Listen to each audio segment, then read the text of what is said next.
This revised videotape contains 3 segments. Segment number 1 is the update to the current product video featuring Avid Aircraft's newest product line. These are the Magnum, the Mark IV, and the Catalina. Segment number 2 of the video contains the company history, Avid performance information, and general data based on the previous C-model Avid Flyer and the previous Avid Amphibian. Segment number 3 contains enjoyable flying scenes and air-to-air video. No narration, no music, just wind, engines roaring, and natural sound. Let's begin with one of the hottest new products introduced at Oshkosh 92, the flagship of Avid Aircraft, the all-new Magnum.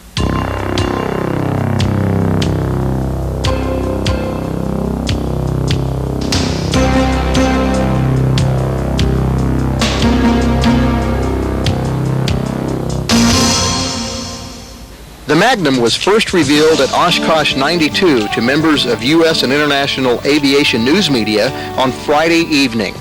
This was the very first formal appearance of this all-new design. The media, by the way, was very favorably impressed.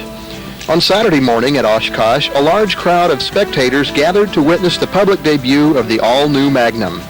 If you didn't attend this event at Oshkosh 92, perhaps you were lucky, because it was standing room only, elbow to elbow, every man, woman, and child for themselves. The Magnum was definitely a showstopper. In a minute, we'll take the Magnum up for a flight, but first, let's examine this aircraft in greater detail. The Magnum is an all-new design, the result of 2 intensive years of research and development. Avid Aircraft responded to the needs of pilots wanting an airplane that could haul 2 really big people in the cockpit with additional room for baggage and using a Lycoming engine. Pilot and passenger both can weigh in at 250 pounds each. These folks can be 6.5 feet tall and still have room to spare. Each seat in the cockpit provides outstanding comfort. They are also adjustable, sliding fore and aft with tilting seat backs for easy access to the baggage area. There is a 3rd jump seat in the baggage compartment in case you want to take along a friend. Speaking of cargo area, it's very generous in volume. You can pack your golf clubs or your trusty Irish setter for jaunts across the country in the Magnum. Visibility in this airplane is terrific. You can easily see inside your turns through the clear canopy and the clear turtle deck. Entry and exit from the Magnum is easy with 2 large doors on either side of the aircraft. The optional jump seat is entered through a special door in the turtle deck. A foothold on the fuselage lets the passenger enter the jump seat without a fuss. Windows in the back allow for great views for the 3rd passenger. If you really want a great view from the Magnum, just open the door while in flight, or you can open the windows only. Either way, the airplane takes off, flies, and lands in either configuration. If you're a photo buff, you'll really enjoy the view from the seat without having to shoot through a plastic window. In fact, all of the aerial scenes in this video were taken from an Avid with the doors opened. Another plus for shutterbugs is the fact that the lift strut is out of the frontal view, making photography a natural with the Magnum. The Magnum also features a balanced rudder and elevators. The controls are light but responsive. All Magnums are equipped with 6-inch Cleveland wheels and brakes and master cylinders. You won't see "No Step" written on a Magnum wheel pant. These are heavy-duty and stand up to real foot traffic. At the rear of the Magnum, you'll find a heavy-duty maul tail wheel mounted on a double-leaf spring. This, along with the rugged shock cord landing gear, allows for trips to those rough and unimproved backcountry airstrips. Power for the new Magnum is available with any popular 4-cylinder Lycoming engine, ranging from 125 to 180 horsepower. This Magnum is powered by a 160 horsepower Lycoming and easily outperforms a Super Cub with the same size engine. Not only will this Magnum outperform the Super Cub, it will do it for much less money and has much greater range. A new Magnum is about half the cost of a used Super Cub and cruises on less fuel. And remember, 3 people can go in the Magnum. An additional benefit of building and owning this airplane is the fact that you can perform your own annual inspections, saving $300 to $600 or more each and every year. Just like its little brother, the Avid Mark IV, the wings on the Magnum fold in a matter of seconds, so you can take it home and store it away in a garage. By doing this, you can save another $1,200 to $3,000 per year in hangar fees. Want to save even more? Run your Magnum on autogas and cut your fuel bill nearly in half. Savings with the Magnum adds up to more hours in your logbook. The less you spend by owning a Magnum means the more you'll be flying. Let's say you saved $4,000 from hangar fees and inspections alone. Think of how many extra hours you could afford to be doing this. And it's all possible in your new Magnum. Let's get back down to earth for a minute and look at some more features of the new Magnum. What we're about to show you in the way of standard features are costly options on many other kit planes.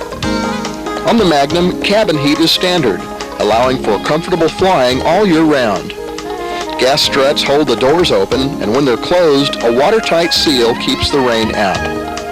A rain trough on the turtle deck helps keep the baggage area dry. Some kit plane companies don't even offer elevator trim as an option. On the Magnum, an electric trim is standard equipment with a cockpit indicator showing elevator position. The windshield is molded plexiglass, while all other windows are made from durable Lexan. The turtle deck is also made of Lexan, which allows the pilot a terrific rear view for sighting other traffic above and behind. Seats are fully upholstered, and carpet is also standard in matching color.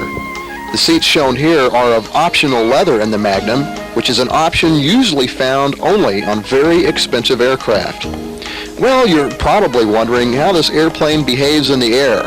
Rather than tell you ourselves, let's let James Zoom Campbell, publisher of US Aviator magazine, tell you his impressions after his series of test flights for a magazine article. Just a real sweet machine to fly. Visibility is very good. You can crank over hard and look at the runway that you're turning base for right through the top. Very comfortable airplane, even with two real live adults. One of them does not have to be a midget, and more than anything, it's just a really pleasant airplane to fly. There are no tricks. The slow speed envelope on this is a joke. What about the stall? What stall? It's interesting. Clean. You get a very nice moderate frequency vibration. It's a slow rumble. Works very well. There's plenty of indication of what's going on. The aircraft will, unless you do an aggressive brake, just mush. And on top of that, all you got to do is walk the rudder, and you're fine. And the funny thing is you can walk the rudder real hard and then jab it, and it'll slide off on the side, and that's about all. It's going to take a real concerted effort to get it to do anything. I haven't spun it yet, but I probably will later today. The other thing, of course, is it climbs like a bat. I mean, we're seeing 1,500 feet with a fairly decent fuel load. The day has warmed up. There are two real live adults in there, or 2.5 adults, as the case may be. And on top of it, the speed is nothing to slouch at either. The whole old high-wing generation, you're lucky to push a solid 100 knots. This airplane, we're seeing a solid 125 indicated, and I've got a feeling it's a lot faster, especially once it gets tweaked out. Just a delightful little airplane, and the thing I'm looking forward to more than anything else is seeing how something like this is going to handle on floats. Let me ask you a question. Let's say there's a lot of low-time pilots out there wanting to get into the tail dragger configuration, and does this type of plane suit itself well for the low-time pilot, the guy who doesn't quite have the experience that somebody like yourself has? Oh, no question about it. As a matter of fact, it's one of the things that's very attractive to me right now, considering another airplane. My sweetheart has a fair amount of flight time and is tail dragger solo qualified. But obviously, she's only got, I guess, about 20, 30 hours in tail draggers now. But this is an airplane that I feel real comfortable with handing her the keys and say, go out and have a good time and teach yourself the airplane. In the long run, it's the best way to do it. As a training aircraft, it's probably a very, very good choice, as I said, because of landing gear geometry. And at the same time, there's no question in the final flare as to when the airplane stops flying and when you're down and what's going on. The tail wheel response on it is aggressive without being twitchy. I mean, there's plenty there. If you stomp it, it's there, but a little bit does a little bit, and a lot does a lot. Control forces throughout every flight regime in this aircraft are very linear, which is highly unusual, especially with what would normally be such a high drag profile, especially with a slight under camber in the STOL configurations, especially ailerons and so forth. It tends to be nonlinear, and this is just real sweet throughout the entire range. Forces are consistent. There's nice damping at the high end. You let it go real fast. It does very nicely. Another question that comes to mind is, how does this thing slip? I mean, that's something that these tail dragger pilots kind of like to do when they're coming over the mountains. This thing does one of the most aggressive slips I've seen in a long time. I've flown almost 650 airplanes by now, and there are a few things that will slip better. An S2B Pitts all on its side or a Sukhoi will definitely come out of the sky like a freight train, but this comes out like, well, a safe dropped out of a 747. It's great because you can put it all the way over on the side. I mean, your wings are almost perpendicular to the ground. You're looking at maximum of 70 miles per hour. You really slow it down, and it's coming out of the sky at 3,000 foot a minute. The nice thing is all you got to do is kick right out, and it's there. I mean, there's no slush, no running around. There's no dynamic nonsense where the rudder's recentering itself all over the place, and you're playing ping pong with your head inside the airplane. It's really sweet. Not only is the Magnum a sweet airplane in the air, it's designed for easy assembly.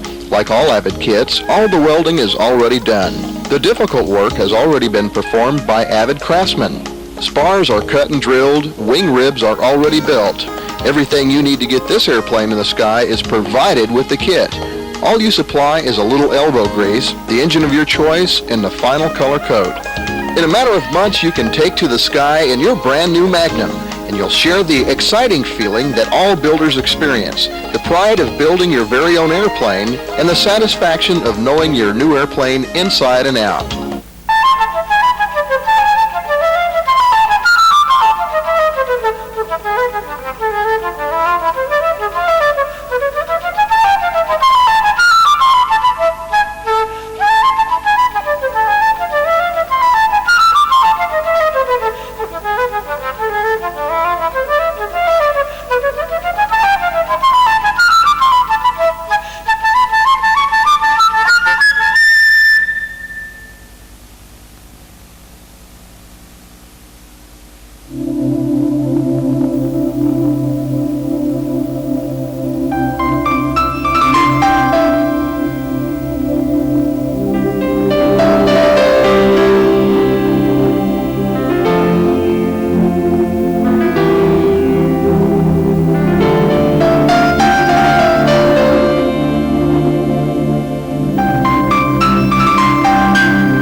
This airplane owes its proud heritage to the original Avid Flyer. Thousands of Model A, B, and C kits have been delivered worldwide, and now the new Mark IV takes this tradition to a higher level with more standard features than any other kit plane in its class. New standard features include a baggage compartment with exterior door, elevator trim, and cabin heat. The fuselage has been refined and provides a very attractive profile. The landing gear legs are 4 inches taller than the previous design, and they now include a gear step for easy entry and exit. A larger elevator provides for better slow flight and easy takeoffs and landings. This is a good-looking airplane as well. We've redesigned the cowling and prop spinner, but this wasn't simply a cosmetic change. Perfect cooling is achieved with the new twin radiator configuration when using the popular water-cooled Rotax engines. The seat is new and offers greater comfort. You'll also find chrome control sticks and carpet in the color of your choice, all standard features, most of which are high-priced options or hidden cost with competitors' products. In fact, many of the standard features of the Mark IV aren't even available as options with other kit planes. The Mark IV is available either in a STOL configuration or as an aerobatic speed wing. Both wings now come with a smooth metal sheeted leading edge. The trailing edge is now metal and results in a razor-clean look. These two enhancements have increased the cruise speed and slow flight characteristics of what was already a very impressive set of numbers. The following features are also standard with your new Mark IV. Aircraft compass, slip indicator, dual EGT, altimeter, airspeed indicator, cabin heat, water temperature gauge, large instrument panel, and a snazzy interior in a myriad of colors. Don't overlook electric starter, 2 or 3 bladed prop, pull-shut door latches, cabin vents, and a whole list of other standard items. Nav lights at the wingtips are easily installed with the addition of a pair of cuffs. Don't want optional strobes and nav lights? No problem. Leave off the aerodynamic cuff for a straight, clean wingtip.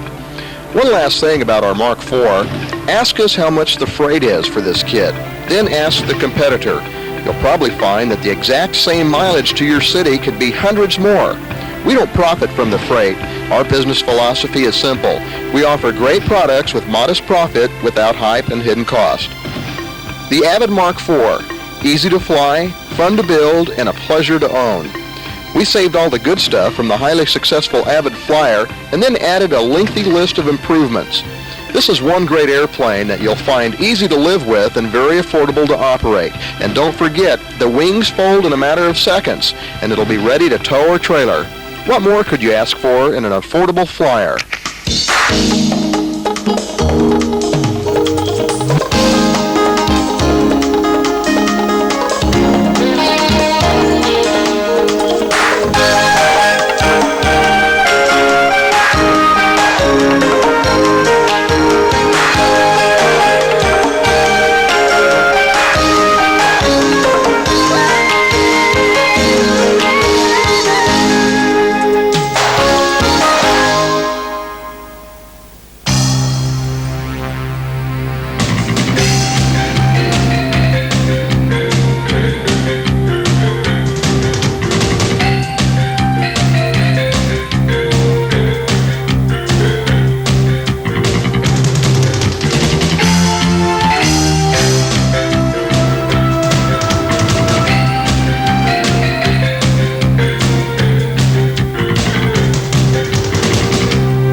Proud cousin to the Magnum and Mark IV is the Avid Catalina, a water and land bird that is a graceful beauty in the sky.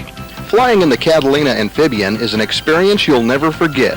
The view is unobstructed because of the pusher engine and large canopy over the cockpit. This airplane features side-by-side seating with room in the back for a third passenger and cargo. An additional cargo area is provided in a separate area aft of the rear seat. People who don't even live near water have selected this design because of the gentle flying characteristics and interior space. 6.5-foot pilots have found that this design offers really great comfort. And of course, if you like lakes and rivers, you'll love our Catalina even more. Just add water. Need to travel across country to the nearest body of water? It's easy with the Catalina.